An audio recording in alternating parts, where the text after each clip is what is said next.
Hi everyone, Guyde here, and today I want to talk about how to be happy.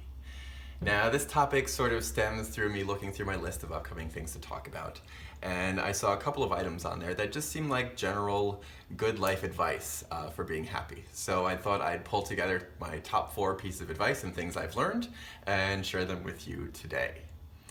And the first one is that you've got to learn how to be yourself.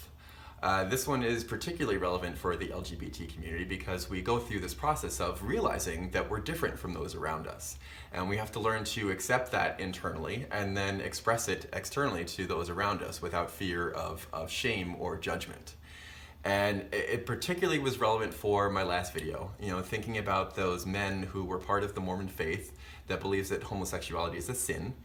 And these men who had these homosexual thoughts and feelings, instead of being able to be themselves and express them, they decided to suppress them and hide them and try and pretend that they're someone they're not in order to conform to the expectations that their religion had for them. And it just made me really sad. Really, it struck me that these men will probably truly never be happy until they're able to be themselves.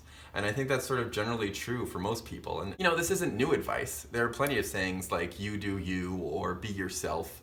And it's a pretty common, general piece of advice on being happy. But I worry sometimes that those sayings can be used in the wrong context, where they can be used as an excuse to be lazy or an excuse to continue bad behavior because this is just who I am. And I think that sort of brings me to my next piece of advice, which is to always try and be a better person. Always try and improve yourself through helping others. And this is a lesson that I learned from watching Star Trek: The Next Generation growing up, which was about a set of characters that lived in the future on a starship. And they basically traveled the galaxy looking for people in need, people who needed help, and they would help. And they weren't doing this because they were getting paid or expected reward. They were doing this because they wanted to improve themselves, and they thought they could do that by helping others. And that really struck me, and it really stuck as one of my sort of life goals, is to always be helpful to those around me. And again, this isn't new advice. I think it's very common for particularly young people today to want to be helpful and make an impact on their community around them. I recently saw a talk by Sinek, and he agreed that the millennial generation has a tremendous need to make an impact on their community around them. He went on to say that there's a lot of low self-esteem and defeatism going on with the millennial generation because they entered the workforce and they found out that they can't make an impact right away. That it's going to take time and effort. And that sort of left them defeated and with a low self-esteem. But I don't think this is a new lesson for the millennial generation. I think plenty of people my age or older also wanted to make an impact on our community. And we also had to learn that lesson that it doesn't happen right away. That you have to put in the time and the effort and maybe slog through some jobs that aren't really in line with your life goals, but you have to make the best of that time. Contribute how you can.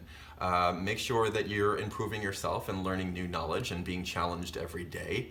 And you can spend your spare time trying to figure out how you can make a better impact that is more in line with what you want to do with your life.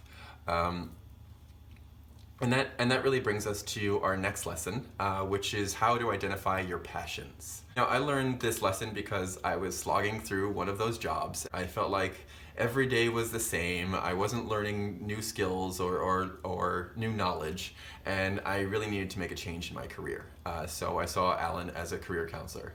And Allan sat me down and he said, I am not a job search. He said, I am not going to look at your resume and give you tips. I'm not going to recommend jobs or hook you up with a placement service. What I'm going to do is teach you how to identify your passions and how to follow through on them. And so Allan and I sat down and he started learning about me and what my interests were and my hobbies and what kind of movies I liked and who my friends were.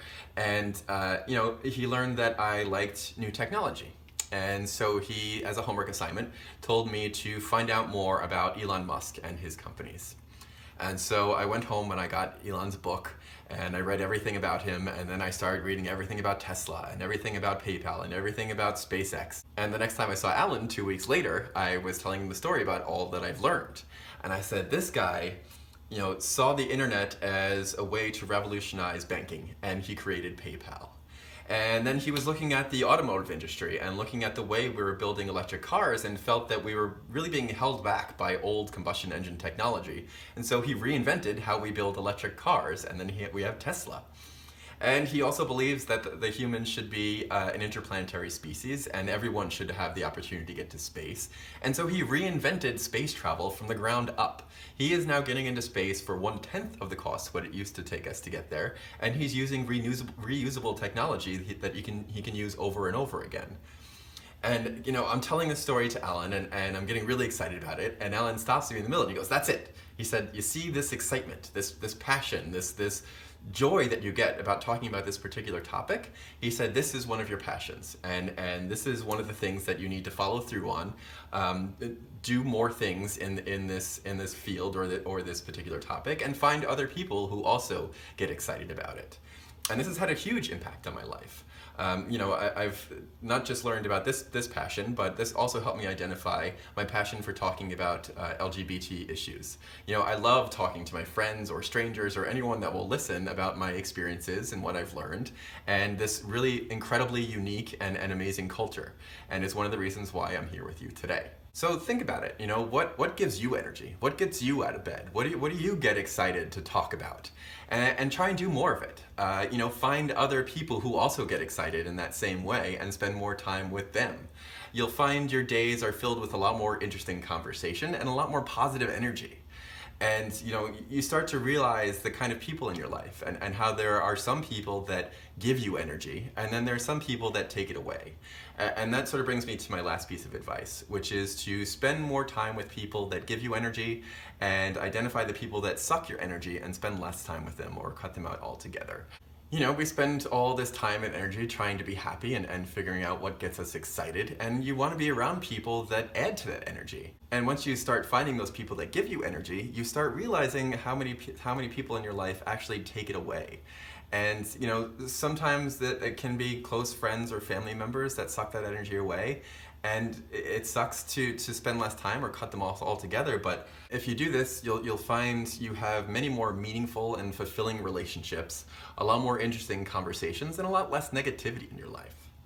And that pretty much covers my main piece of advice. There was be yourself. Don't try and change who you are to try and conform to other people's expectations. But don't just be happy with who you are. Always be trying to improve yourself, and do this by helping others and contributing to your community. And you can find the best way to contribute to community if you learn to recognize your passions. Find out what gives you energy, what gets you excited, and do more of that, and find other people who share those passions as well. And then surround yourself by those people who give you energy, and try and cut out the people that take it away. It's certainly not unique advice. It's probably stuff you've heard before, but it definitely is a combination that works for me. I am a proud gay man, and I'm able to be myself. I love helping others and bettering myself by sharing my knowledge and my experience and what I've learned with you guys today. I have identified my passion as talking about LGBT issues. It gives me energy. It gets me out of bed every day. And I love surrounding myself by people who give me energy, which is you guys. I love reading the comments and all the conversations that I'm starting on this channel, and it gets me really excited. You sprinkle in a little inspirational quote about being who you needed growing up, and bam, you've got the Gay Guide. And that's what brings me here to you today. But what other advice did you guys have? What gets you out of bed? What makes you happy? Let's continue this conversation down in the comments below, and let's see what else you guys have for me. Don't forget to like this video if you thought it was good advice, and click on this head here to subscribe to my channel and stay up to date with my upcoming topics. If you've got a question for me, you can leave it in any of my comment sections below, or you can send me an email to thegayguide@gmail.com. And in the meantime, get out there and be who you needed growing up.